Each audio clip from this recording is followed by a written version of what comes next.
So guys, today is Saturday, which means today I'm going to teach you guys how to improve your camera photography. Today it's top tip Saturday, so let's roll the intro. So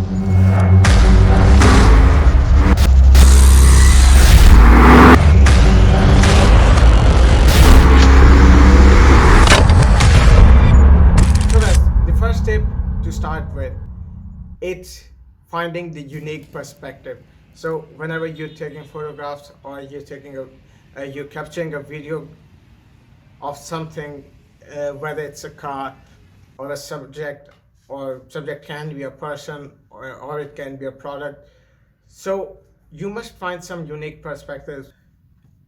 What I'm trying to say is you need a foreground. Like, for instance, if you're taking a photograph of a car in a direct sunlight, but you're saying there's a tree and it's dropping some yellow trees or red trees, which happened to me. Like, I was like yesterday it happened to me. Like, I was driving by and I saw a tree where, like, it was red leaves tree, so it was phenomenal. Like, and then I parked my car under that tree. I tried to like shake the tree and tree branches, and obviously not the whole tree. It was so big and massive and heavy. I wasn't able to do that. So guys, I tried to shake that tree, and thankfully the tree left some, like, dropped some leaves onto my car. And then the scene was pretty awesome, but since it was direct sunlight, like it was a sunny day, there was no cloud cover, so there was no soft light, there was harsh shadows everywhere. So I needed some perspective. So what I did, I picked up a leaf from the ground and I placed the leaf in front of my camera lens. So it was not like fully covering the lens, but it was like giving, like, there was a corner of the leaf showing up in my image.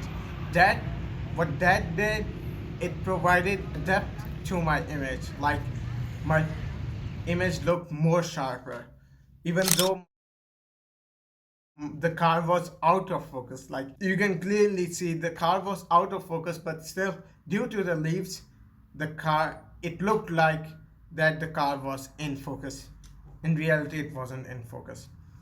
So that's an example. You must use those leaves and those sticks that are loitering around your ground or your backyard. You must use those to level up your photography.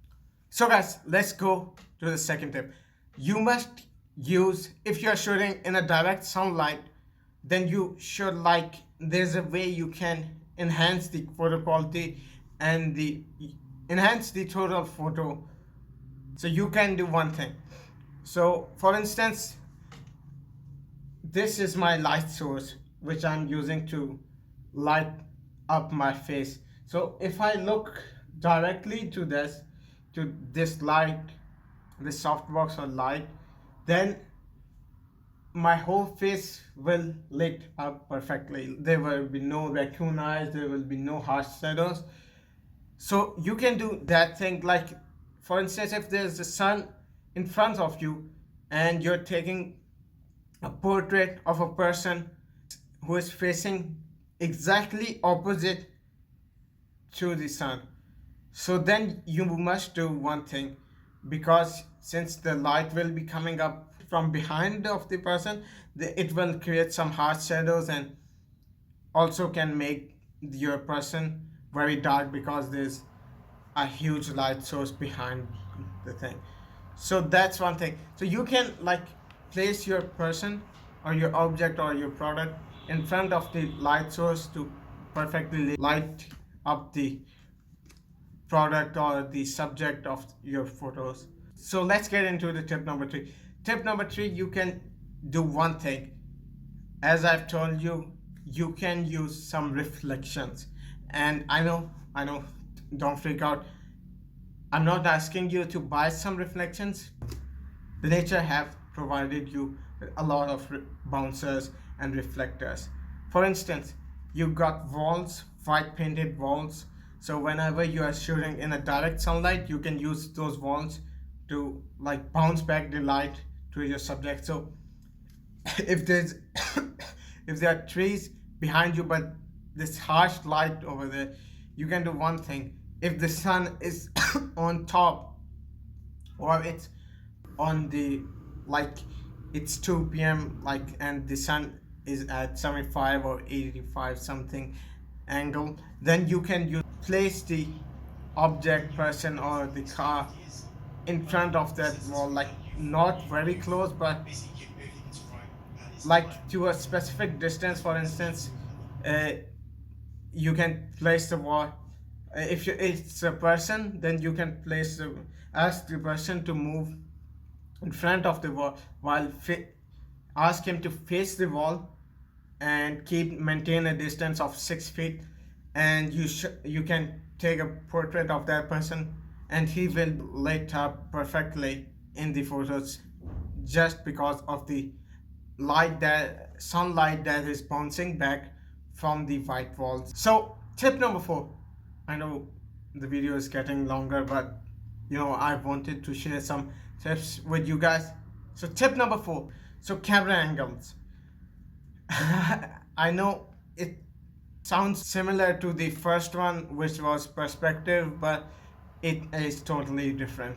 Like I asked the tip I shared with you about the perspectives, it was amazing, but this thing is on the other level. So for instance, if there's a product, I'm taking a product of this camera, Nikon camera, then I can do, this is my light source and this is my camera. So my camera should be like it should be in the 45 angle, like your camera should be straight, while your light source, or whatever, your sun or whatever light source is there, should be at 45 angle of the product or the subject or the person.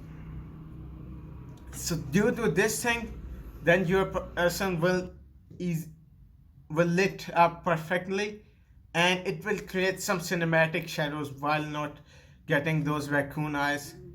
For instance, you can see this example right now, like my light is at 45-degree angle and my camera is pointing straight towards me, so I'm perfectly lit up while I'm having some shadows over here. If your person is facing towards the camera, I know you might take the portrait of them and say background is blurred, but I want you to do some few things.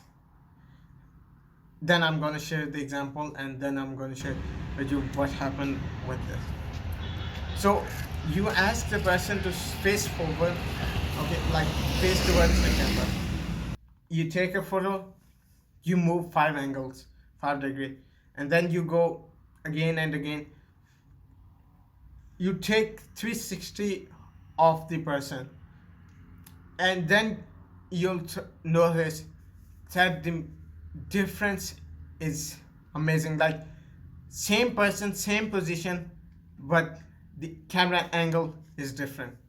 The distance is also the same, but the camera angle is different, which allowed the photo to pop more than it would have done. So today I was capturing a photo, like there was a beautiful parrot sitting on, like it was in the parrot, it was a bird, beautiful bird.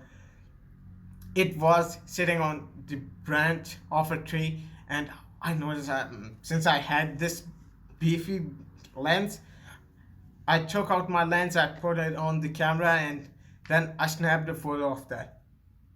And what I did next, I moved 6 feet to left, and I snapped one photo. Then I moved 12 feet to right, and then I snapped one photo.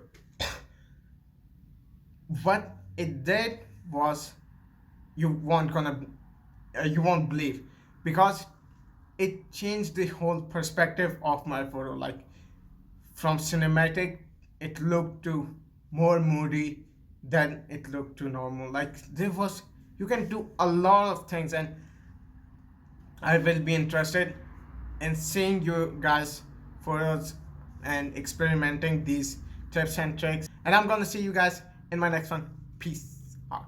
Wait. Thanks for watching, and I'll see you guys in my next one. Peace. Guys, I'm going to try to transfer all of my knowledge about graphic design and cameras and cinematography, videography, and photography. I'm going to transfer all of my knowledge into you guys in this series. So this series is going to be like only on Saturdays. So the name of this series is Top Tip Saturday.